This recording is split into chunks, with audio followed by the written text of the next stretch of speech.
Ya saya ulangi ya, dari teman-teman, baik dari komentar maupun sering ditanya juga sama teman-teman itu, bahaya enggak jika lebah madu atau budidaya madu dikasih makanan tambahan seperti air gula, air sirup, dan lain-lain mungkin ya.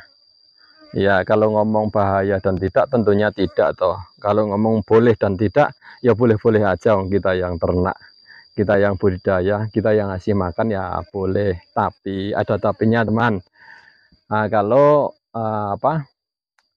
kita budidaya lebah madu, kita kasih makan, kasih makan berupa air gula atau sirup atau apalah, ya tentunya pasti mengurangi kualitas dari madu itu sendiri. Karena pada dasarnya madu itu didapat dari nektar bunga, bukan dari gula, bukan dari air gula atau sirup atau yang lain.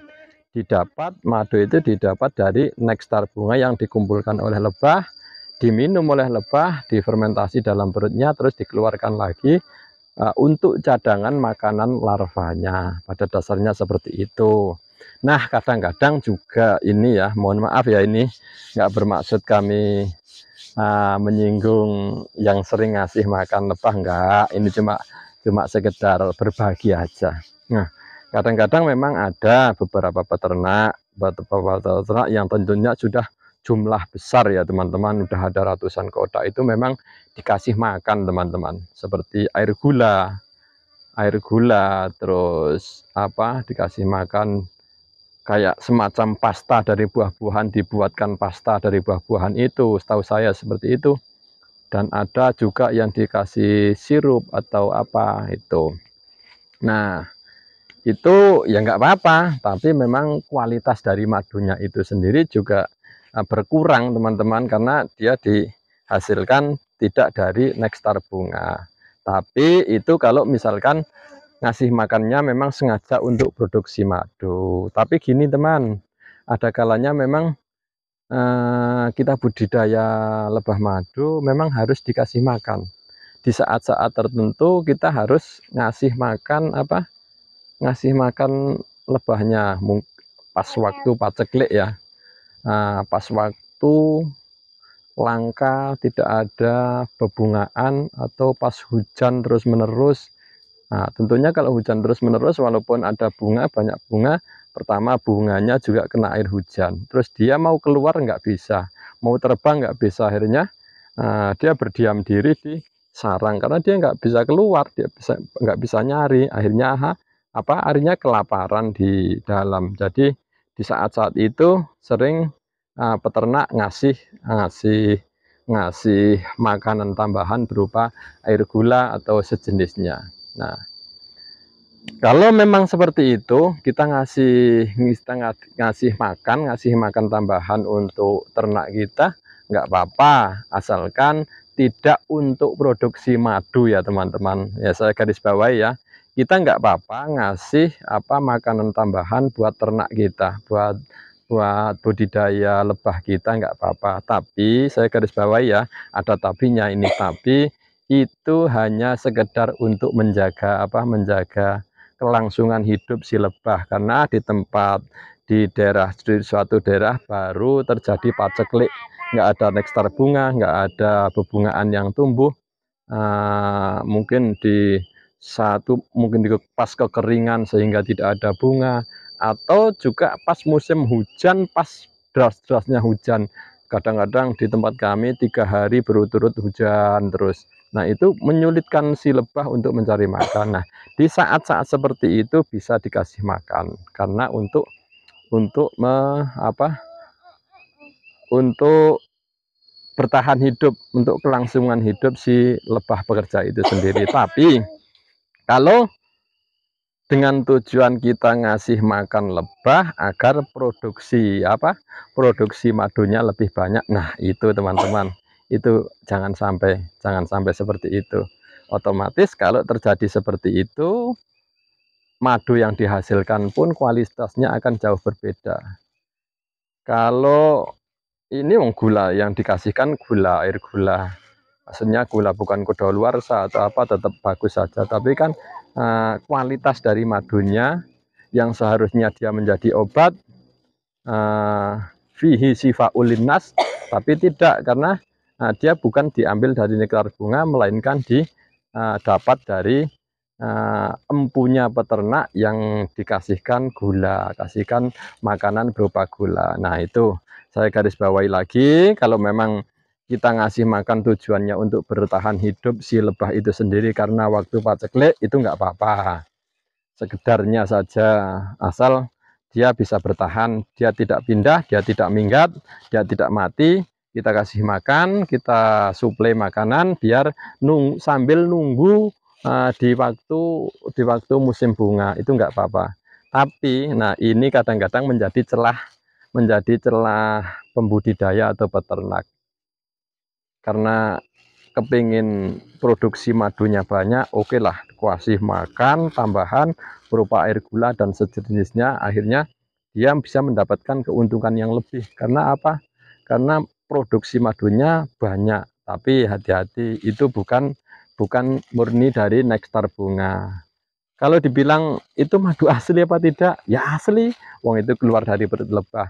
Cuman yang diambil lebah itu tadi adalah air gula, bukan nektar bunga. Itu seperti itu.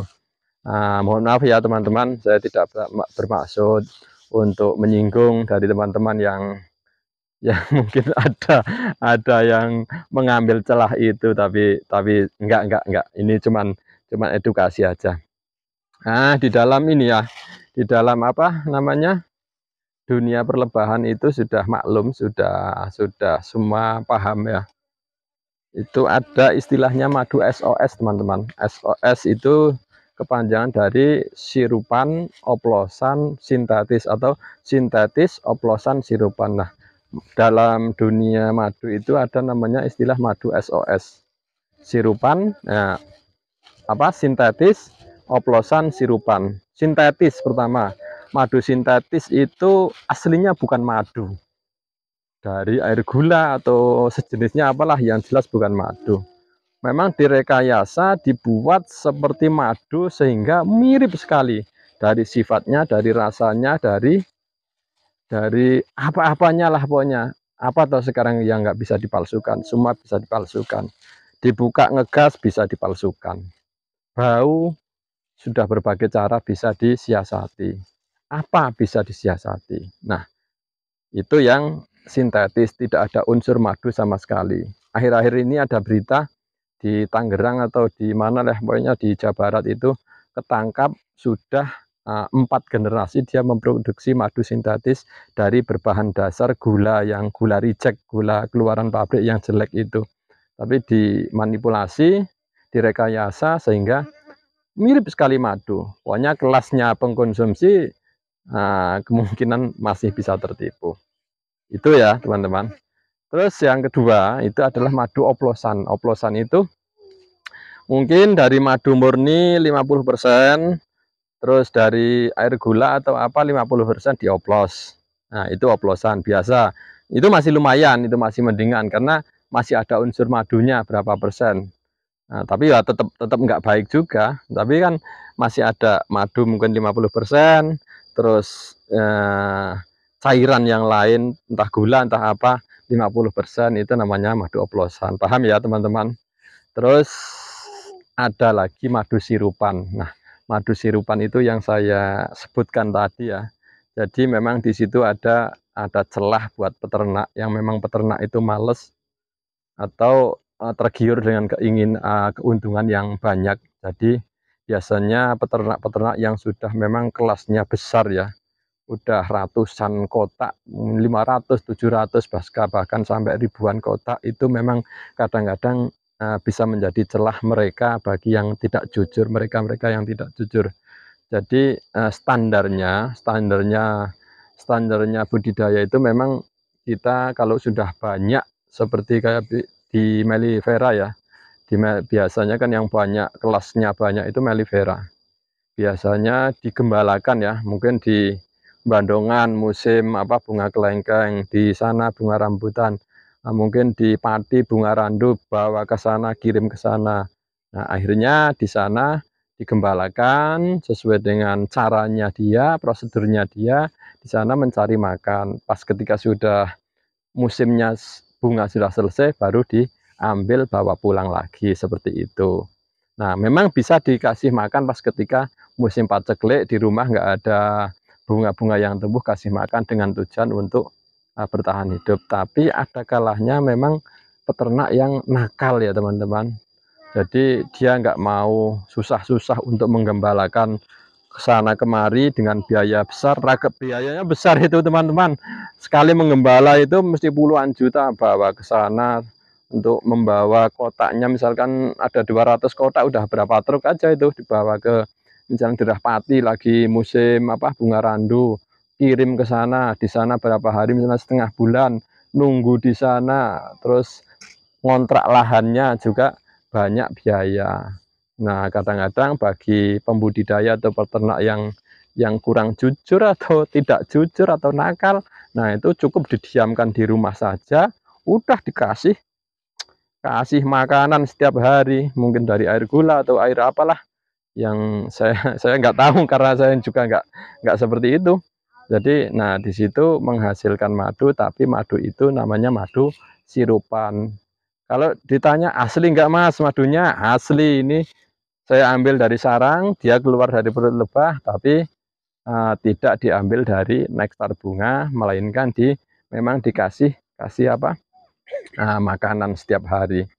Itu yang bagi yang nakal, tapi tidak semuanya peternak seperti itu ya. Masih banyak peternak-peternak yang jujur, tapi ada juga yang seperti itu. Nah, makanya kita perlu hati-hati ketika kita membeli madu, yaitu lihat dulu siapa yang jualan, siapa pembudidayanya. Istilah kalau dalam komunitas madu, sanad madunya dari mana, asal usul madunya dari mana. Itulah pentingnya, karena yang bisa ini peternak peternak jujur, terus yang penjualnya juga jujur. Kalau kedua-duanya sudah jujur, insya Allah madunya bisa dipertanggungjawabkan. Tapi mungkin dari peternaknya sudah jujur, tapi tengkulaknya tidak jujur. Dari peternak murni, dari tengkulak nanti sampai di rumah dioplos jadi lebih banyak lagi. Nah, itu sudah nggak jujur. Tapi kalau kedua-duanya jujur, insya Allah madu itu bisa dipastikan murni. Udah, itu aja yang saya sampaikan sebagai bahan renungan, bahan edukasi. Jadi intinya ngasih makan madu itu boleh, tapi asalkan tidak untuk produksi madu. Ngasih makan madu berupa air gula atau air sirup atau yang lain itu boleh, tapi dengan tujuan tidak untuk produksi madu. Tapi kalau untuk produksi madu, mari kita katakan no. Kalau kita produksi madu dengan cara ngasih makan ini lebah pakai air gula atau yang lain, kita katakan no, tidak. Itu tidak di peternakan kami atau di budidaya kami, tidak seperti itu. Dan saya pun, karena di sini alhamdulillah nggak ada musim paceklik ya, walaupun sejarang-jarangnya bunga, tetap masih ada bunga. Jadi nggak pernah sama sekali saya ngasih makanan tambahan. Jadi aman lah, insya Allah aman. Oke, seperti itu. Sekali lagi mohon maaf, kami tidak bermaksud untuk menyenggol teman-teman yang kadang suka ngasih makan lebah buat buat produksi. Enggak, saya cuman ini aja, sekedar sekedar ngasih informasi aja. Oke, kita tutup ini. Aduh, galak banget ya. Makasih ya. Assalamualaikum warahmatullahi wabarakatuh. Semoga bermanfaat. Jangan lupa subscribe. Oke, ayo Bacil, kita pulang.